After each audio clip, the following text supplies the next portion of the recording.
다윗의 아들 이스라엘 왕 솔로몬의 잠언이라.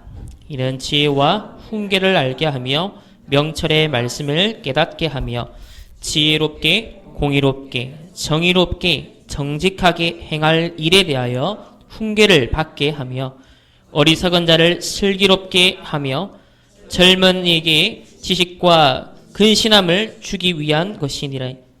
지혜 있는 자는 듣고 학식이 더할 것이요 명철한 자는 지략을 얻을 것이라. 자본과 비유와 지혜 있는 자의 말과 그 오묘한 말을 깨달으리라.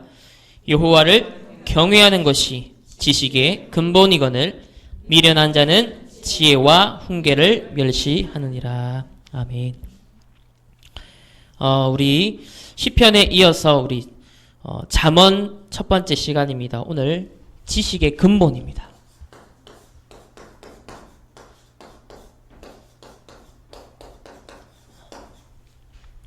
요즘 이미 지식 정보화 시대를 우리는 살아가고 있습니다.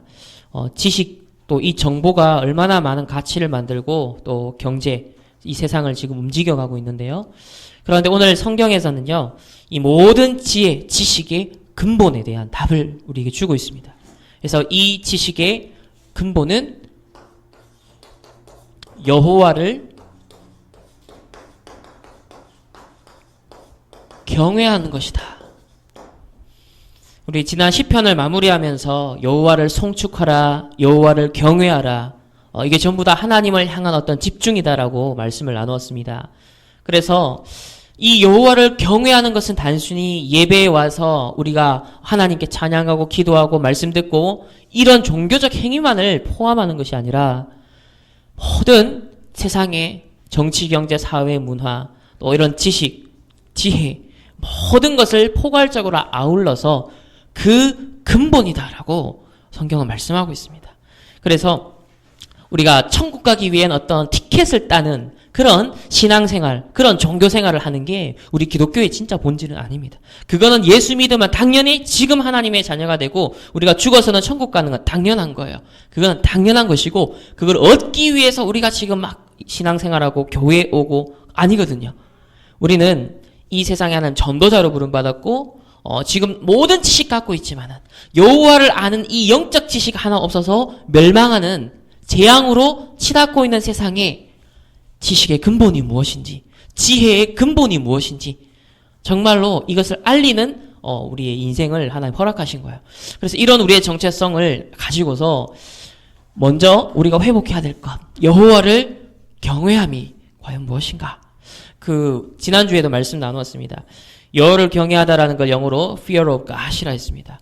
그 fear라는 것은 두려움, 공포, 어떤 무서움, 떨다 이런 의미예요.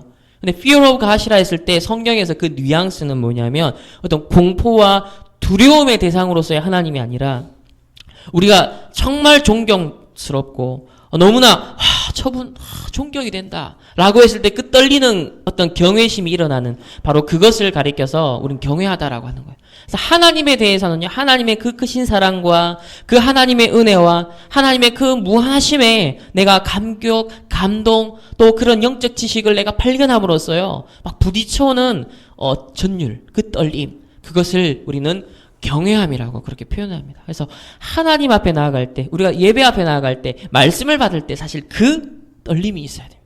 그 하나님 앞에서 그 경외하는 그 마음이요, 우리 예배자의, 우리 신앙생활하는 사람에 있어서요, 우리의 자세가 되어야 돼요.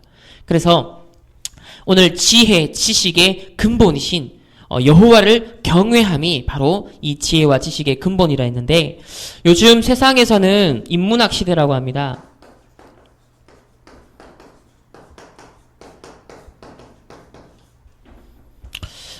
왜 인문학 시대라고 할까요? 지금은 이제 어느 정도 기술력이나 모든 것들은 상당히 발전이 되었습니다. 그래서 어떤 아이디어 하나가 그것을 기술만 적용시키면 많은 가치를 창출하고 경제를 창출할 수 있는 그런 시대가 되어버렸어요. 그러다 보니까 이제 리더급으로 가면 갈수록, 지도자층으로 가면 갈수록 중요해지는 것이 어떤 창의력, 아이디어, 뭔가 서로 융복합시킬 수 있는 어떤 그런 발상을 딱 할 수 있는 인재가 요청되는 시대가 되었죠. 그래서 요즘 주로 세상에서 그 어떤 지혜, 어떤 반짝이는 아이디어를 영감을 얻는 통로로 이 인문학에서 사람들을 찾고 있습니다. 그래서 이게 사실은 스티브 잡스가 딱 죽으면서 그때로부터 해서 신문에 보면 막 인문학에 대한 얘기가 많이 나왔거든요. 스티브 잡스가 죽고 명상을 했다 이런 얘기들이 막 이제 보도가 되고, 그러면서 뭔가 영감을 얻는 독서, 이런 인문학, 그때로부터 뭐 하버드대 비즈니스 스쿨이다, 또 와튼 비즈니스 스쿨이다, 전 세계 유명한 그런 MBA 과정 속에 이 최고 경영자 과정이라든지 또 그런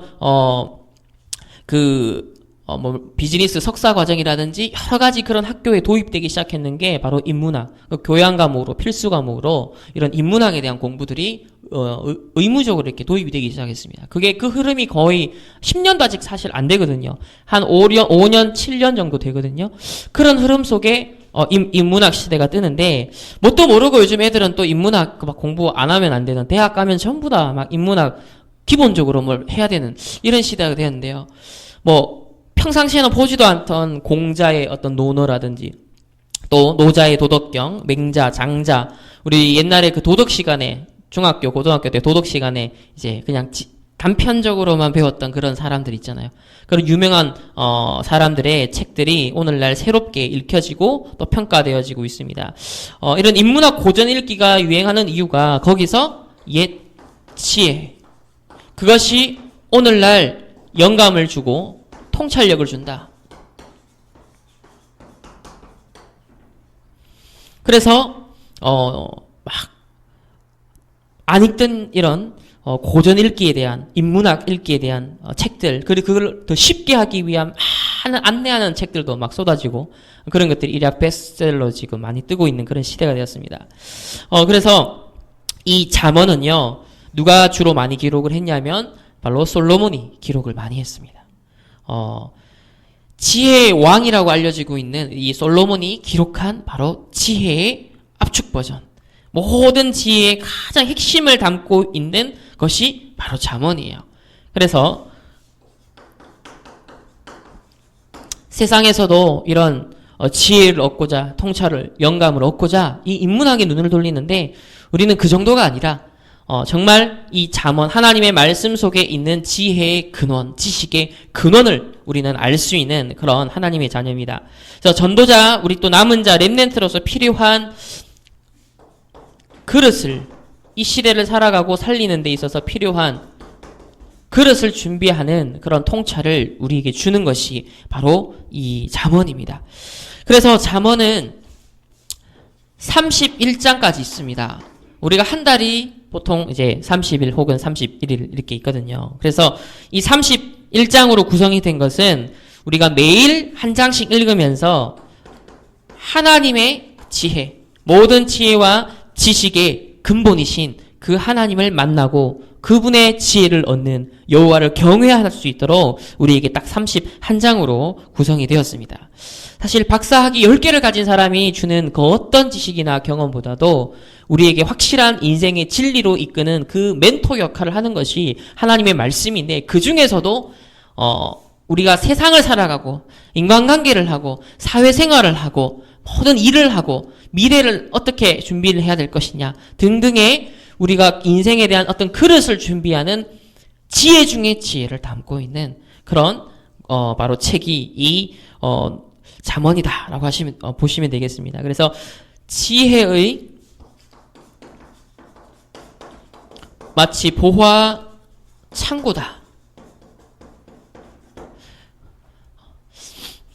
이렇게 우리가 잠언에 대해서 간략하게 조금 이해를 하시고, 왜 그러면 잠언을 공부해야 되느냐? 세상에서도 인문학을 통해 지금 지혜를 추구하는 시대입니다. 그러니까 우리도 당연히 필요한 인문학에 대한 공부가 필요하겠죠? 그렇지만 그 인문학의 또 근원이고, 모든 인문학의 또 어떤 면에서 근본이 되어지는, 그 모든 지혜의 근본이 되어지는 잠언을 통해서 우리가 근본적 지혜를 얻을 때 인문학에서 얻는 그 어떤 통찰력보다도요, 정말 모든 것을 살릴 수 있는 그런 통찰들을 우리는 얻게 되어집니다. 그러면 이 그릇 준비라고 하셨는데, 류 목사님이 우리 렘넌트들이 이 잠언을 함께 말씀을 나누면서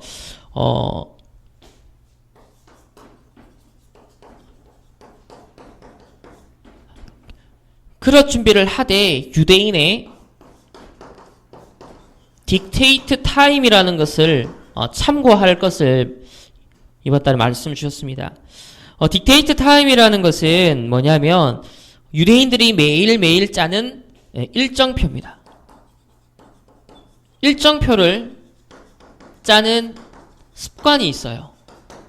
사실 모든 성공자들에게 있는 습관이기도 하고 또 모든 자기 개발서에서도 우리에게 추천을 하고 권유하는 습관입니다. 일정표를 짜는.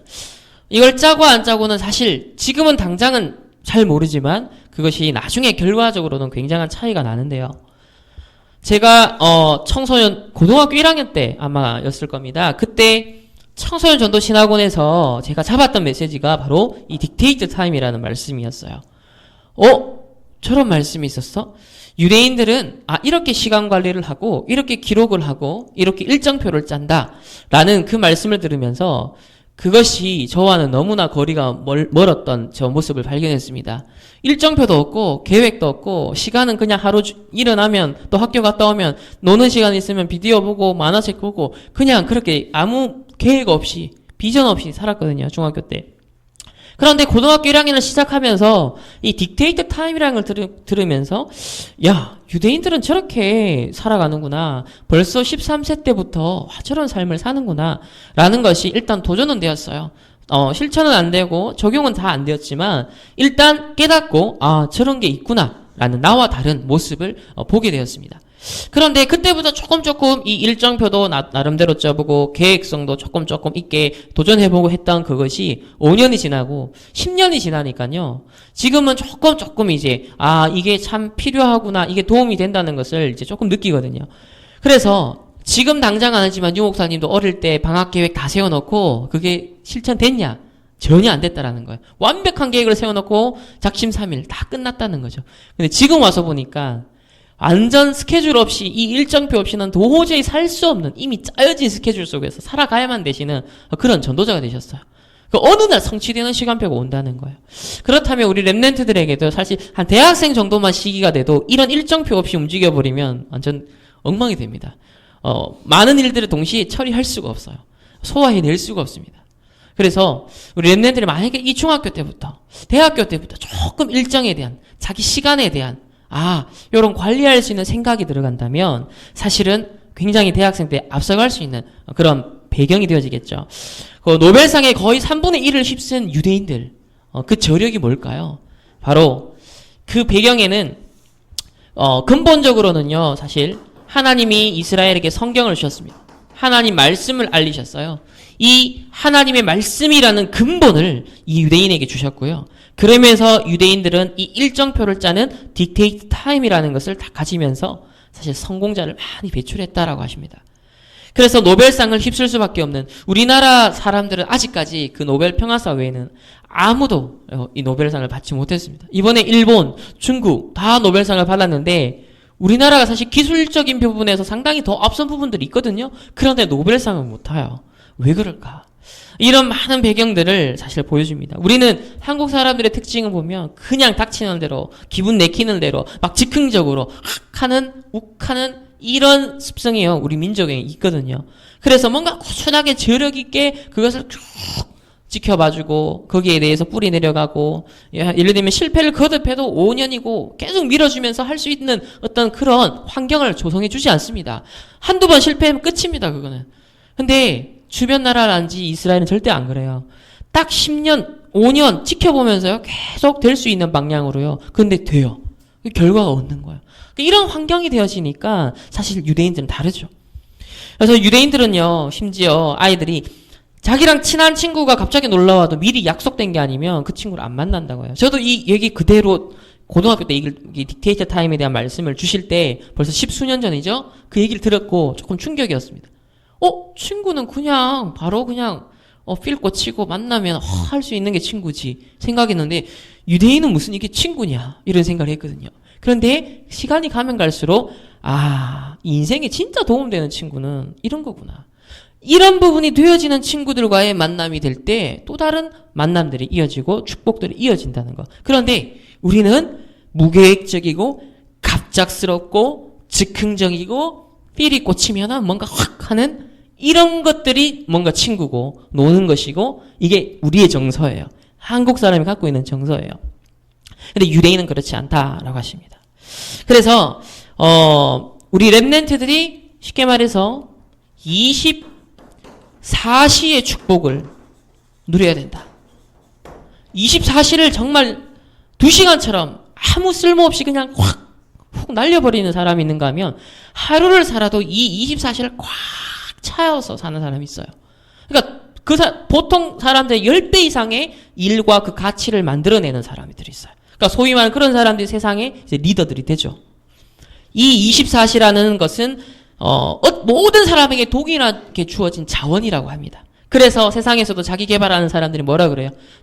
똑같이 주어진 그 시간이라는 자원을 소중하게 여기십시오. 그것을 어떻게 활용하느냐에 따라서 여러분의 인생은 달라질 것입니다. 라는 당연한 얘기를 해요. 그런데 이 당연한 얘기를 못 지켜요. 못 살려내요. 못 누린다는 거죠. 24시라는 것을 사실 우리가 잘 살면 그런 결과가 나옵니다. 근데 24시를 엉망으로 보낸다. 엉망인 인생이 되는 거예요. 그거는 구원받은 사람이든 불신자든 사실 일반적인 원리거든요. 그런데 우리는 인생에 목적이 있어요. 불신자들은 자기 야망과 성공을 향한 뭔가 24시 좀 치열하게 산다는 사람들은 그래 살아가요. 그러나 꿈 넘어 꿈 진정한 근본적 비전은 없거든요. 근데 우리는 세계 복음화라는 마지막 그 끝날까지 이루어질 하나님 세계 복음화, 이 복음을 전 세계에 증가하는 이런 비전이 우리에게 있습니다. 이러한 궁극적인 비전 속에서 그럼 내게 주어진 소중한 오늘을, 이 24시를 어떻게 활용하고 준비하여서 나는 이 세계 복음화에 쓰임받을 것인가, 동참할 것인가, 이런 우리는 다른 방향, 다른 목적을 가진 24시, 이 시간에 대한 개발이에요. 그래서 불신자의 자기 개발하고는 근본적인 이 속성이, 성질이 다르다고 볼 수 있죠. 그래서 류 목사님 역시 저녁에 미리 스케줄을 짠다라고 하십니다. 자, 그러면 이 24시 딕테이트 타임을 구성하는 내용을 첫 번째로 주신 것이 바로 3오늘입니다. 자, 우리에게 세 가지 오늘이 있어야 됩니다. 우리가 예를 들면 오늘 저녁에 벌써 월요일이라는 그 오늘, 내일에 대한 세 가지를 다 갖고 있어야 되는데 그게 뭐냐? 바로 말씀, 기도, 전도입니다. 우리 신앙생활의 가장 핵심이고 성경의 가장 핵심입니다. 하나님은 지금도 말씀을 주시고 말씀을 성취하시고 예수 그리스도의 이름에 그 능력이 지금도 기도를 통해 나타나고 지금도 성령의 역사 속에 구원의 계획들이 이루어지는 전도와 선교의 역사가 지금 진행 중에 있습니다. 그렇다면 살아계신 하나님이 가장 포커스를 두고 이루어 나가시는 이 일에 우리가 포커스를 둔다면 하나님과 통하는 사람이 되겠죠. 바로 그런 오늘의 3오늘, 우리의 3오늘이 있어야 돼요. 하나님과 통하는 나의 3오늘이 있어야 돼요. 그런데 아침에 눈 뜨고 막 준비하는데 바쁜데 이게 생각하기 쉽지가 않아요. 그래서 류 목사님도 전날 밤에 미리 생각해라. 미리 내일 내가 자꾸 가야 될 말씀이 뭐냐? 내가 내일 딱 기도해야 될 게 뭐지?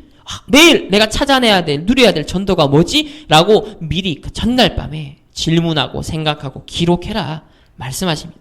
반드시 우리에게 앞으로 1000년의 응답받을 우리에게는요 3오늘이 있어야 됩니다. 이 3오늘이란 것은 하나님과 소통되는 바로 영적인 상태요, 또 영적인 리듬이면서 우리의 영적인 감각입니다. 가장 무서운 게 무감각입니다. 우리의 감각 없는 상태가 되는 거. 우리가 하나님과 통하는 것으로 사실 살아갈 수 있거든요. 그런데 하나님과 통하지 않는데도 아무 감각이 없다. 벌써 영적으로 많은 병이 들었다는 거예요. 내가 하나님과 정말 교제하고 하나님과 함께하는 이 소통됨에 대한 것이 확인이 안 되는데 내가 아무런 거기에 대한 갈등이 없다. 사실 이건 영적으로 병든 거거든요. 정말로 만약에 여러분요 목을 꽉 쥐어짜고 호흡을 한 2분 동안 못 쉬게 하면 어떻게 될까요? 완전 막 온몸이 그냥 발악을 할 겁니다. 모든 감각이요 완전 몸부림을 칠 거예요. 세포마다. 우리가 이런 하나님과 통하는 것에 대한 영적 감각이 살아있어야 돼요. 그런데 이것이 3오늘을 통해서 말씀과 기도와 전도에 대한 꾸준한 지속함 속에서 이 감각이 하나하나 재생되기 시작합니다. 창세기 3장 사건 때문에 우리에게 파괴되어 버린 이 영적인 상태, 이거를 하나하나 근본적으로 회복하는 사모늘이 필수적으로 있어야 되고요. 자, 근데 우리에게 또 필요한 것이 이 사모늘을 누림 속에서, 자, 학생의 신분으로서는 여러분은 공부를 합니다. 여러분이 부족한 게 뭐고 오늘 해야 될 숙제가 뭐고 미리미리 점검하면서 우리가 이 시간을 관리할 수 있는 부분이 필요해요. 그리고 우리 일반인들에게는요, 독서, 학교 공부 끝 아니라 평생 교육 시대잖아요. 그래서 요즘 또 시대가 평생 직업 시대도 아니에요. 그러다 보니까 벌써 2번, 3번 이렇게까지 갈아타는 시대거든요. 독서도 꾸준히 필요합니다. 자, 그래서 세상의 어떤 전반적인 흐름에 대한 지혜도 우리가 얻어야겠죠. 제가 요즘 최근에 하고 있는 독서가 그 리추얼이라는 책과 또 전쟁과 하나님의 주권이라는 2가지 책이에요. 리추얼이라는 것은 이 많은 과거에 400년 동안 성공했던 사람들이 어떤 삶의 룰을 가지고 평상시 지극히 평범한 일상을 어떻게 위대한 시간으로 만들었느냐에 대한 많은 사례들을 소개하고 있는 책입니다. 즉, 그들이 어떻게 기도했느냐, 어떻게 삶에 대한 집중력을 발휘했느냐에 대해서 종교인이든 비종교인이든 나름의 방법이 있거든요. 그런 부분들이 상당히 또 참고가 되는 게 있어요. 자, 이런 리추얼에 대한 제가 공부를 하고 있고, 또 하나는 전쟁과 하나님의 주권이라는 책이에요. 이 책은 1939년도 영국의 전도자이면서 설교가였던 마틴 로이드 존스 목사님이 쓰신 책입니다. 이 책은 세계대전, 2차 세계대전이 발발한 한 달 뒤에 그 목사님께서 영국에 있는 모든 사람들에게 정말 충격적인 사건이거든요. 1차 세계대전이 끝난 지 불과 얼마 되지 않았는데 2차 세계대전이라는 어마어마한 비극과 재앙이 들이닥쳤어요. 만약에 그 비극이 여러분에게 들이닥친다 한번 생각해 보세요. 갑자기 저 북한이 도발을 한다든지, 아니면 일본이 도발을 한다든지, 이런 이유로 전쟁이 일어났다. 그걸 우리가 우리 땅에서 겪었다. 우리 당대에 겪었다. 한번 상상해 보십시오. 어떨까요? 그야말로 충격일 겁니다. 늘 평온할 것만 같은, 우리가 이렇게 주일이 되면 당연히 이렇게 앉아서 예배 드릴 수 있을 것만 같은 게 영원할 줄 알았는데, 어느 날 가족들이 죽어나가고 순간순간 폭탄 떨어진 또 대피해야 되고, 이런 상황에 이 목사님이 한 달 동안 이제 이 웨스트민스터 채플에서 설교하신 내용이에요. 그것을 묶은 책인데, 전쟁과 하나님의 주권. 이 전쟁이라는 비극이 실제 우리에게 닥쳤을 때 우리는 과연 신앙인으로서 어떤 관점에서 대처를 하고 바라봐야 되느냐. 왜냐, 많은 사람들이 실제 문제 앞에서 시험 들고 무너지고 신앙이 다 사라지는, 돌아서 버리는 이런 모습을 1차 세계대전 때도 봤다는 거죠. 그러면서 2차 세계대전을 겪으면서 여기에 대한 성경의 하나님의 말씀에 대한 답을 성도들에게 바르게 전달해야 된다. 근데 그게 굉장한 영향을 줬거든요. 그리고 그 책이 최근 한 5년 전에 우리나라에게 번역돼서 그것이 꼭 전쟁뿐만 아니라 한 개인이 겪는 여러 비극들, 우리가 생각지 못한 사건 사고가 믿는 자들에게도 일어날 수 있거든요. 이번 주에 우리 김성수 목사님 사모님이 돌아가셨어요. 갑자기 돌아가셨죠. 또 우리 몇 달 전에 있었던 우리 구춘길 렘넌트의 와이프도 갑작스러운 의료사고로 죽었습니다. 렘넌트예요. 전도자였습니다. 이런 우리가 복음을 가졌는데 그런 일이 안 닥치는 법은 없거든요. 그런 일이 생길 수 있어요. 과연 그런 상황이 우리에게 생겼을 때, 우리 가정에 생겼을 때 나는 과연 신앙인으로서 어떻게 반응할 거냐? 나는 어떻게 여호와 경외함을 잃지 아니하고 그 속에 있는 하나님의 진짜 본질적 계획을 찾아 누려서 어마어마한 발판으로서 위대한 오히려 전도자가 될 것이냐? 여기에 대한 바른 관점, 바른 성경적 근거들을 제가 또 영적 지도자로서 앞으로 그런 렘넌트들이 만날 수도 있고, 그러면 어떻게 내가 멘토를 하고 말씀을 줘야 될 것이냐? 사실 그런 것에 대한 많은 답들을 찾고 있어요. 근데 이때 마침 이번 주간에 그런 김성수 목사님, 사모님이 돌아가신 사건을 제가 보면서도 그 책을 읽는데, 그 책에서 많은 부분에 대한, 이렇게 우리가 이런 문제가 생겼을 때 이런 우리의 신앙의 자세, 이런 참 중요하구나, 이런 각인 뿌리 체질이 참 너무 중요하구나, 이런 것들을 느끼게 해주는 지금 책입니다. 그래서 실제로 여러분에게도 이런 필요한 삶에 필요한 독서가 있어요. 그래서 내일 나는 어떤 책을 읽을 건지, 나는 이번 달 어떤 책을 읽을 건지, 이번 주에 나는 어떤 책을 읽을 것이 내 가슴을 뛰게 하는 그 책이 여러분의 손에 있어야 됩니다. 그리고 우리에게 꼭 있어야 되는 게 바로 성경이죠. 그래서 이번 우리 11월 한 달은 잠언을 우리 매일 한 장씩 읽는 실천을 우리 다 같이 하겠습니다. 그래서 잠언을 매일 한 장씩 우리 읽도록 하겠고요. 또 신문이라든지 뉴스를 보면서도 여러분이 복음과 전도와 선교의 관점에서 재해석하셔야 돼요. 예를 들면 이번 역사 교과서에 대한 지금 많은 논쟁들이 있잖아요. 진보와 보수의 그 관점을 넘어서는 우리는 정치인들의 싸움에서 우리는 벗어나서 과연 하나님이라면 역사를 어떻게 보시고 하나님의 절대 주권 속에 우리의 과거의 역사는 어떤 의미가 있었으며 그것의 실은 뭐고 그게 득은 뭐고 우리가 그걸 발판 삼아서 우리가 재해석해야 될 건 뭐냐. 우리는 전도자로서 진보 보수를 전체 아우르고 넘어서는 그런 복음적 선교적 관점이 있어야 돼요. 뉴스를 봐도 어떤 세상의 사회 이슈를 보더라도 그 눈을 가지고서 이런 훈련들이 우린 필요합니다. 세 번째로 저녁에 내일 해야 할 일이 있죠. 또 우리가 처리해야 할 일이 있습니다. 또 어떤 만남 이걸 미리 점검하고 숙제 또 부족한 과목에 대한 공부 이런 할 일에 대해서 딕테이트 타임의 내용으로 말씀하셨고요. 네 번째는 우리가 내일 스케줄입니다. 전체 아침부터 저녁까지 하루를 마무리하면서 전체 시간대별로 그 스케줄을 한번 쭉 그래도 머리에 인지하고 있는 사람과 이거 없는 것과 그냥 하루에 뭔가 푹 못하고 지나간 게 많아요.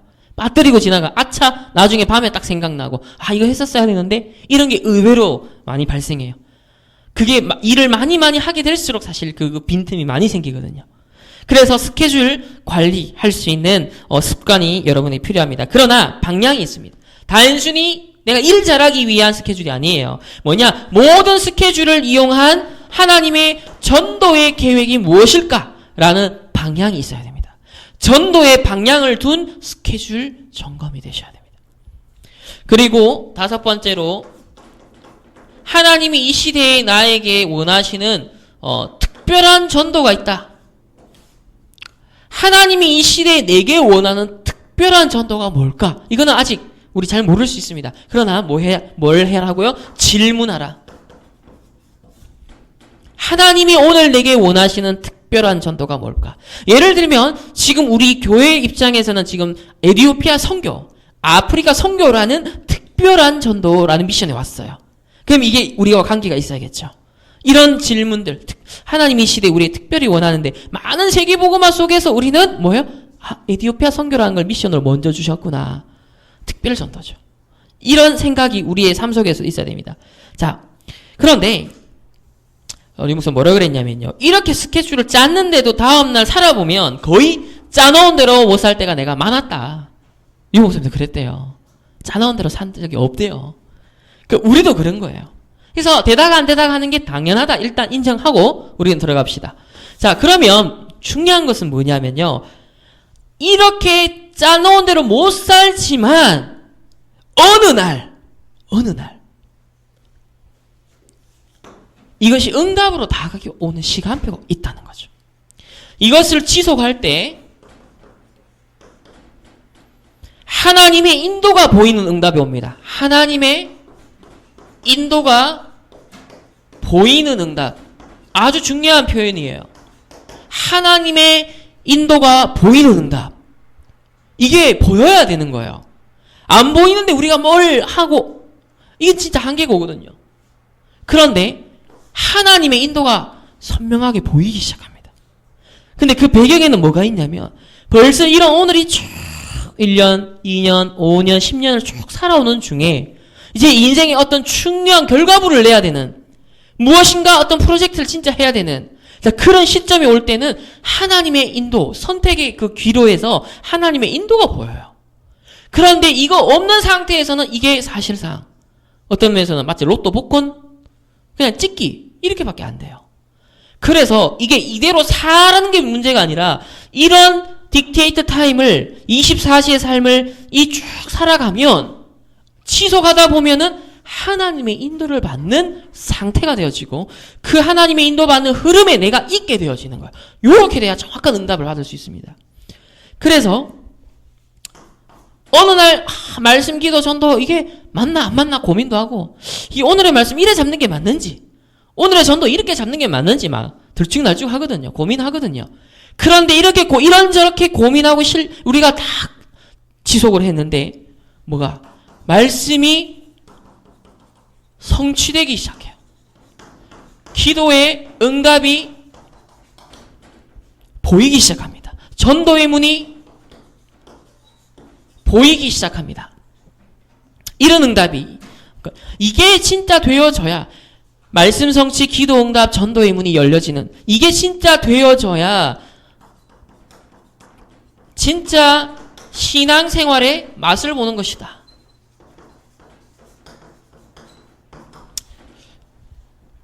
만약에 말씀 성취를 안 보면서 우리가 교회 다닌다. 사실 교회 올 이유가 안 느껴져요. 그냥 종교 생활일 수 있죠.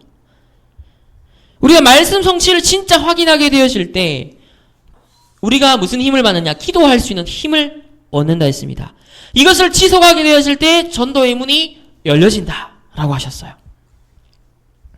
그래서 우리 산업인들은 이런 흐름 속에 산업하는 사람은 산업과 함께 우리 렘넌트는 학업과 함께 이런 응답들이 오게 되어진다 말씀하고 있습니다. 이걸 보고 24시다.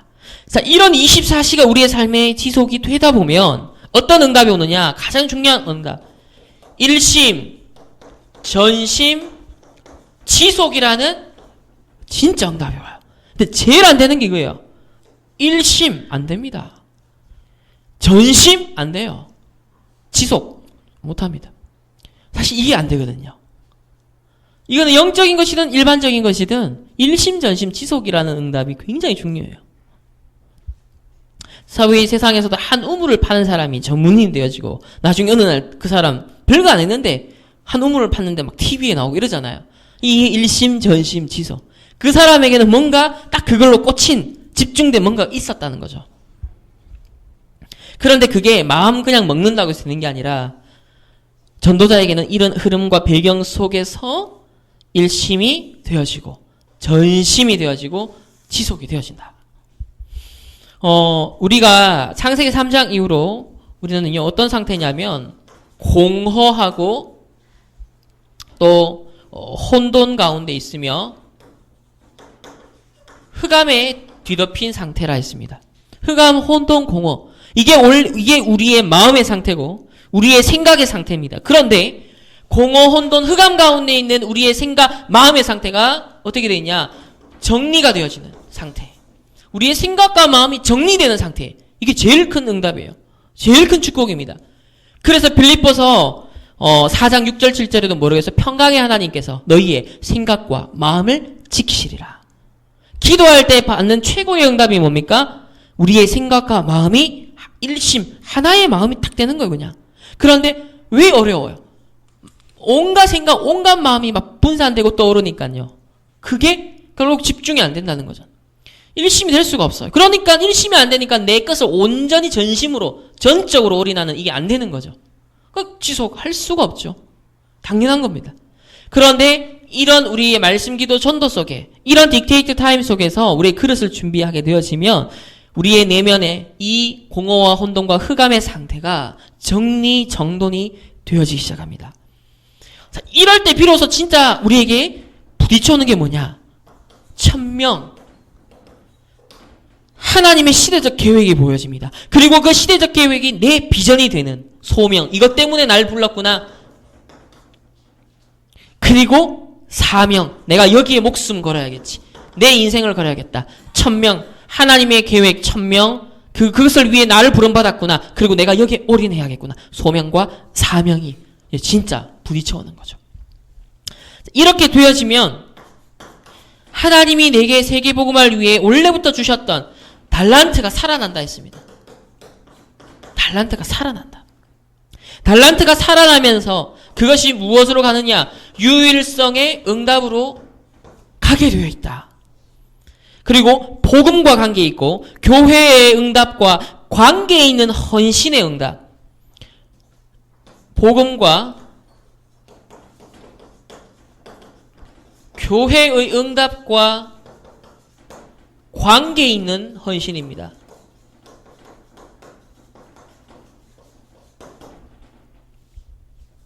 그래서 이 복음과 교회와 관계에 있는 헌신을 하는 영원한 응답. 이건 영혼과 관계된 거 했습니다. 달란트가 살아나고 유일성의 응답이 오며 그리고 영혼과 관계 있는 응답으로 오게 되어진다. 그래서 우리가 이런 그릇을 일심전심 지속을 할 수 있는 그릇을 지금부터 우리 렘넌트를 준비해야 되고요. 가장 중요한 것이 우리의 생각과 마음이 지금부터 정돈되는 하나님의 말씀으로 기도와 전도 속에 이런 묵상 속에서 정돈되어지는 우리의 상태를 지금부터 하나하나씩 준비하셔야 됩니다. 자, 이렇게 되어지면 오는 응답이 있다 했습니다. 다섯 번째로 바로 그야말로 25시의 응답이 옵니다. 자, 25시라는 건 없는데 25시가 뭡니까? 바로 나를, 내 능력, 내 노력 다 넘어서는 하나님의 역사, 하나님이 주시는 응답. 바로 천년의 응답이라고도 표현을 합니다. 이거는 인간의 노력으로 얻을 수 없는 응답이거든요. 그래서 베드로후서 3장 8절에도 하루가 천년 같고 천년이 하루 같다. 그래서 하나님이 한 번 역사하시면 천년의 응답이. 그래서 오늘 내가 이 받는 응답이 또 천년의 역사가 이루고요. 그래서 이 응답을 받아야 뭐가 가능하냐? 세계 복음화가 실제로 가능하다 했습니다. 세계 복음화. 그러니까 우리 조금 해가지고 세계 복음화 못하거든요. 실제 천년의 응답 속에 들어가는 진짜 세계 복음화 할 수 있는 이 응답을 받기 위한 우리의 24시의 축복, 회복해야 될 것 서두르지 마시고요. 차근차근 하시면 됩니다. 이거는 우리가 5년, 10년을 내다보면서 꾸준히 하셔야 될 부분이에요. 이거 안 하면 결국 안 됩니다. 우리 렘넌트는 지금부터 이 축복을 준비하세요. 이게 5년, 10년이 여러분의 인생에 쌓였을 때 어마어마한 영적 바탕이 되어져요. 반석 위에 지은 집은 어떻게 돼요? 비가 나도 창수가 나도 어떤 쇠파에도 무너지지 않습니다. 그런 근본. 그래서 그걸 가리켜서 바로 지식의 근본이라고요. 어떤 하버드대 최고 1등이 하버드대 비즈니스 스쿨이에요. MBA 과정 중에. 근데 거기서도 가르쳐주지 않아요. 지식의 근본에 대해서. 여호와를 경외하는 지식의 근본. 이게 있어야 다 이루고도 무너지지 않습니다. 이런 중요한 근본을 우리 렘넌트들이 지금부터 준비를 해야겠고, 자, 오늘 그렇다면 진짜 지식의 오늘 근본인데요. 그것이 여호와를 경외하는 것이다. 바라보는 것이다. 또 집중하는. 자, 하루하루 살다가 그냥 죽을 것이면 그냥 살면 돼요. 지금처럼 살면 됩니다. 그냥. 근데 천년의 응답 진짜 받아서 세계복음 하는데 내 인생이 완전 들여지는 하나님 이 응답 속에 내가 쓰임받기를 원한다. 그러면 뭐가 필요하냐? 여호와를 경외하는 지식이 필요하다. 솔로몬의 지혜는 그럼 어디서 시작되었을까요? 오늘 이제 첫 번째 인물 솔로몬인데 솔로몬의 지식은 어디서 시작이 되었냐? 바로 사무엘의 지식에서 시작이 됩니다. 이 사무엘의 지식 딱 하면 뭐가 있나요? 바로 나시린과 언약궤입니다. 어머니의 그 시대를 보면서 나시린이 필요하구나. 하나님께 전적으로 여호와를 경외하는 이 지식의 근본을 아는 이 나시린이 필요한 시대. 이걸 봤어요. 그런 기도 속에서 태어난 인물이고요. 그리고 어릴 때부터 어디에 누워 잤어요? 언약궤 옆에 누워 잤어요. 그 말은 이 사무엘의 지식이 바로 언약궤를 아는 이 영적 근본 지식을 가졌다는 거죠. 자, 이 사무엘을 통해서 누가 세워집니까? 바로 다윗 왕이 세워집니다. 이 다윗에게 이 언약이 전달되어지죠. 영적 지식이 전달되어집니다. 그래서 다윗이 벌써 목동으로 있을 때 하나님을 아는 지식, 그것이 표현된 것이 바로 지난달 배웠던 시편 말씀입니다. 시편의 수많은 신앙 고백과 시들이 뭡니까? 여호와에 대한, 여호와를 경외하고 송축하고 찬양하는 이런 영적인 근본 지식을 담고 있죠. 그리고 왕이 되자마자 언약궤를 찾아옵니다. 언약궤를 찾아와. 그 말은 이 언약궤가 얼마나 중요한지 영적 지식을 다 갖고 있었다는 거죠. 그리고 벌써 왕 되자마자 성전 건축 준비를 본격적으로 하죠. 그 마음은 이미 목동 시절부터 갖고 있었고요. 자신의 인생에 일심전심 지속해야 될 것 진짜 뭔지를 다윗은 시편을 통한 이런 딕테이트 타임을 쭉 사는 중에, 그런 24시를 쭉 사는 중에 골리앗도 이기고, 그런 흐름 속에서 성전 건축이라는 내 인생 궁극적인 해야 될 역할을 찾은 거죠. 자기의 특별 전도를 찾은 겁니다. 그래서 이 성전 건축에 대한 준비를 하게 되어집니다. 전부 다 영적인 근본 지식과 관계된 거죠. 성전 이런 것들 다 그리스도를 상징하는 거잖아요. 그래서 이 솔로몬은요, 최고 이 지혜의 왕이라는 그런 랜드마크가 됐습니다. 자, 이 솔로몬의 지식 한마디로 바로 1000번째로 표현됩니다. 솔로몬은 왕이 되자마자 뭘 들었냐? 하나님께 구합니다. 다른 부귀 영화를 구하는 것이 아니라, 하나님, 나에게 이 모든 백성을 다스릴 수 있는 지혜를 주옵소서. 전도자로서의 지혜를 주옵소서.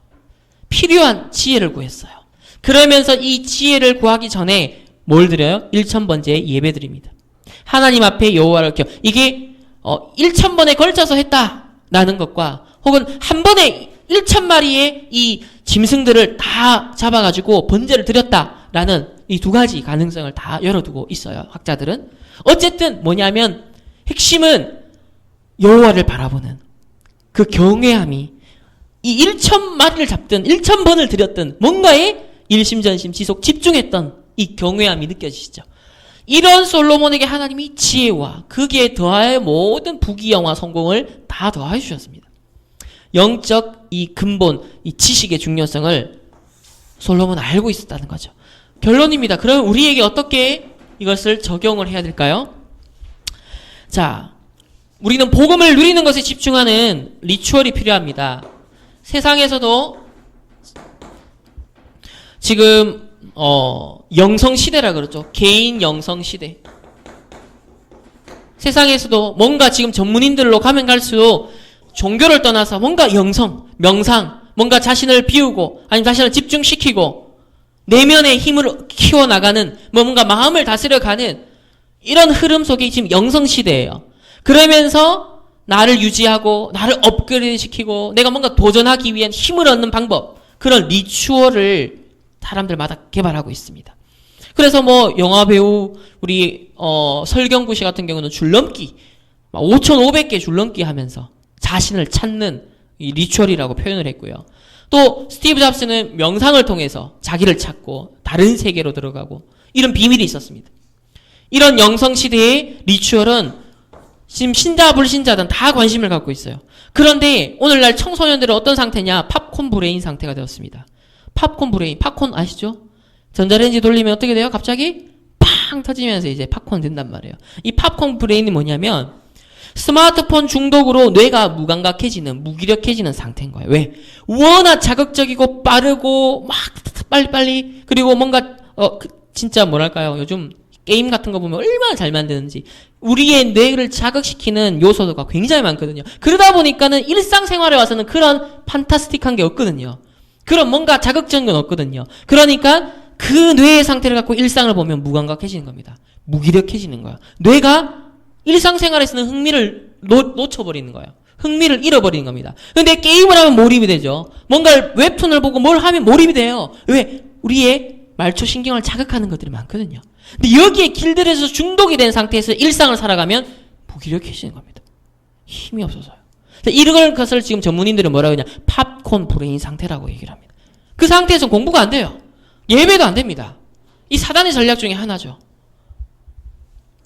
그래서 보통의 이런 일상 시간을 가장 빛나는 순간으로 만드는, 또 종교의식처럼 행하는 엄격한 태도, 또 일상적인 방해로부터 나를 지키는 방법, 삶의 에너지를 불어넣는 반복적인 행위, 이렇게 정의되는 리추얼을 불신자도 추구하고 있다는 사실이에요. 그러면 우리는 저런 뭐예요? 딕테이터 타임을 통해서 우리는 어떤 신비주의를 체험하는 거 아니거든요. 딕테이트 타임을 통해 아주 정상적인 멘탈을 가지고 지극히 정상적인 상태에서 꾸준하게 갑작스럽게 뭔가 맛보려고 이게 아니라 꾸준하게 평생을 두고 우리의 이 딕테이트 타임을 준비하셔야 됩니다. 나의 24시를 준비하셔야 돼요. 이런 복음을 누리는 그릇 준비죠. 복음을 누리는 그릇 준비. 그래서 이 딕테이터 타임을 이렇게 활용을 우리는 지금부터 하셔야겠습니다. 그러면서 우리 이번 주간에 묵상해야 될 영적 지식이 있습니다. 모든 지혜 지식의 근본 여호와를 경외함이라 있는데요. 모든 어떤 지식 이전에 여러분이요, 이 영적인 지식, 우리가 묵상해야 되는 영적인 지식이 이번 주에 있어요. 이게 이번 주 산업선교 핵심에서 주신 말씀이에요. 뭐냐? 세상의 근본 문제 창세기 3장.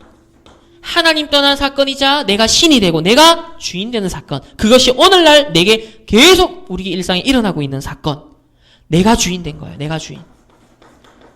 내 생각의 주인, 내 감정의 주인, 내 인생의, 내 시간의, 내 모든 것에 내가 주인 되어 있는 거예요. 결국은 내 기분 나쁘면 내가 안 하고, 내가 좋으면 내가 하고, 이게 뭐예요? 내가 기준이 되어 있다. 이게 창세기 3장이다. 얘기를 하셨고요. 그러면서 이 창세기 3장을 해결하는 창세기 3장 15절, 여자의 우선 그리스도의 주인 되심. 이것을 성취시키는 주역, 성취자. 이게 핵심 메시지였어요. 창세기 3장 문제, 내가 주인 된 것. 이걸 해결하는 창세기 3장 15절, 주인공 대신 예수 그리스도. 이걸 성취시키는 주역이 되라. 굉장한 영적 지식이죠. 세상이 왜 망하는지, 왜 무너지는지, 왜 재앙당하는지 그거를 말해주고 있는 겁니다. 창세기 3장. 결국 개인도 마찬가지죠. 갈등과 문제와 어려움, 결국은 창세기 3장 상태가 될 때, 이 상태 속에서 오는 모든 어려움들, 이걸 해결하기 위해 우리에게 주신 소중한 영적 지식, 그리스도. 그래서 이번 주간 우리가 집중적으로 묵상해야 될 영적 지식이라 했고요. 우리 다음 주 산업선교 이제 핵심으로 넘어가면 다음 주 핵심이 뭐냐? 창세기 6장이라 했습니다. 거기에 대한 해결책으로 또 말씀. 12가지 문제를 지금 매주 다시 풀어나가겠다. 지금 얘기하셨거든요. 요 중요한 흐름을 잘 타시면서 이 12가지 문제, 내게 남아있는 모든 12가지 문제를 끝내는, 여호와를 경외하는 그런 축복이 이번 주간부터 시작되어지시는 은혜가 우리 렘넌트들과 모든 교사분들에게 임하기를 예수 그리스도 이름으로 축복합니다. 기도하겠습니다. 하나님, 세상에서도 지혜를 얻고자 통찰과 또 많은 아이디어를 얻고자 고전에서 또 인문학에서 답을 찾고 있는 시대에 우리는 모든 지혜의 근본 되시는 이 하나님의 말씀, 그 중에서도 잠언의 말씀을 우리가 함께 나누었습니다. 이번 11월 한 달 동안 지혜의 이 본질이 되시는 하나님의 말씀을 함께 나눌 때 하나님 우리의 모든 영육간에 필요한 지식, 지혜의 근본이 저희들 회복되고 준비되게 하시며 하나님 24시 내 삶을 회복시켜 나갈 수 있는 딕테이트 타임에 도전하여서 아주 정상적인 또 꾸준히 지속적으로 하나님 앞에 천년의 응답 받을 수밖에 없는 그릇을 하나하나 준비하는 응답이 우리 렘넌트들과 모든 교사들에게도 시작되어질 수 있도록 하나님 은혜 주시고 축복하여 주옵소서. 무엇보다 우리의 생각과 마음이 정돈되어지는 그런 참된 응답이 시작되어질 수 있도록 은혜를 내려 주옵소서. 감사드리며 살아계신 예수 그리스도 이름으로 기도드렸습니다. 아멘.